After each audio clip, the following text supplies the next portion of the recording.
What's going on? It's your boy LJ to the V, and today I'm going to tell you how I tell stories using portraits. For those who don't know, for the past 15 years, I traveled around the world sitting down with the greatest creatives and biggest celebrities, and I try to learn as much as I can from these people. What I noticed is that some of the greatest directors, they have tricks about how they tell stories. One of the things they do is they pay attention to the details, and they let the details of the character tell you more about what that character's personality is. And I try to apply that to my portrait work. I connected with a talented photographer by the name of Brian Summers, who put together these pop-up portrait sessions where people just come along at a store and they get free portraits. Brian's pop-up portrait session was at a spot called Brown Mill, and we're gonna head there now, so let's go.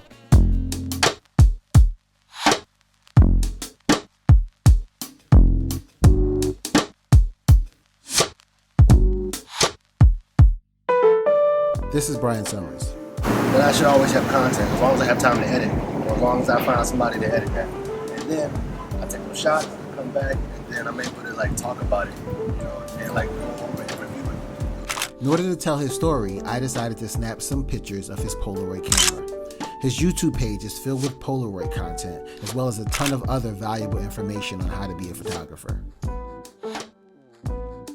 While we were out there, this really cool dude named Crack was outside kicking with us, and I noticed all of his jewelry was green, so we chatted about it.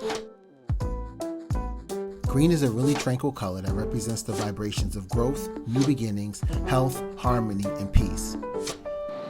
Is green your favorite color? Yeah. Yeah. Well, I guess my girl's favorite color too. Oh, yeah? And my son always wearing green, so I'm like, without really remembering, that's a favorite color. So she put that. Green looks dope. Green, a lot of people don't fuck with green. Green is dope though. Green is dope, and then the shoes, really ill.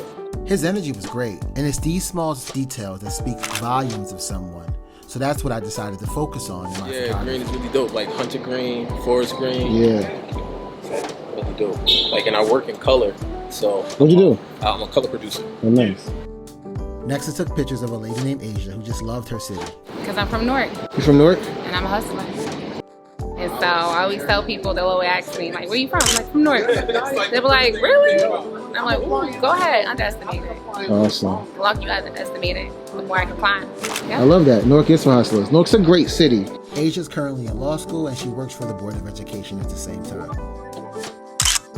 It's a great story and a reason to remember not to judge a book by its cover. Newark is a great place because you'll run into someone with so much personality, they don't even have to say anything for it to resonate. This is Taino. His name means... It means kind, generous, noble, Taino Indians in Puerto Rico, you know. So every time we think Columbus, you think of Taino because he tried to massacre all our people. So that's where it is. And if you look at Puerto Ricans, 60% of Puerto Ricans have Taino Indian in them. So that's another like fun fact. So never forget where you're from in your history, basically. Exactly. You know a black man brought Columbus over here? Yeah, I know the whole story. You ain't know that? I was 5 years old because I grew up in South Orange, so high school, Columbia High School, I have no choice but to be like, yo, fuck Columbia. You know, I'm like 5 years old, already knowing what it is. Right. I got my parents to thank for that. For this one, I decided to focus in on the jacket. It was a prototype, and it really just had so much personality in that jacket, and it really captured everything I thought about Taino. So I thought that was dope.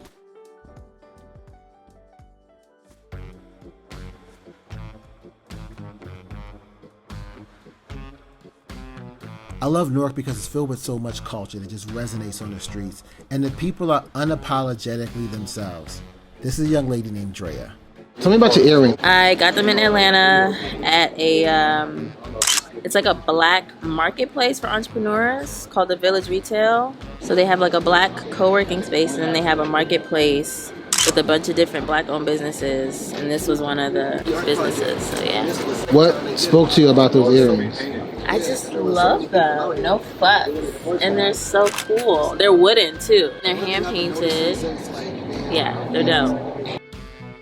Something about being yourself and not really caring what other people think, that's just amazing to me. And that's why these next two ladies really stood out to me. They're my favorite people of the day. Oh yeah. Let's get to it. She said, let's give it to her.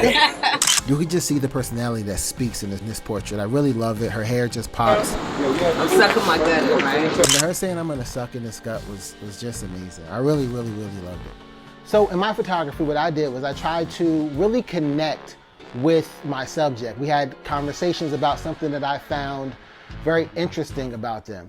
You can't be afraid to let those details speak in your portrait. So what I did with every person is I took a picture of their body that wasn't necessarily their face. So one person I took a picture of their bag, the other person just his jacket, another person just his jewelry. And I really let those portraits tell the story of who this person was. So yeah, overall I thought it was a great portrait session. I really had a blast connecting with each subject. And I think that's what a lot of photographers struggle with. I know when I started, I struggled sort of building a connection with the person I was photographing.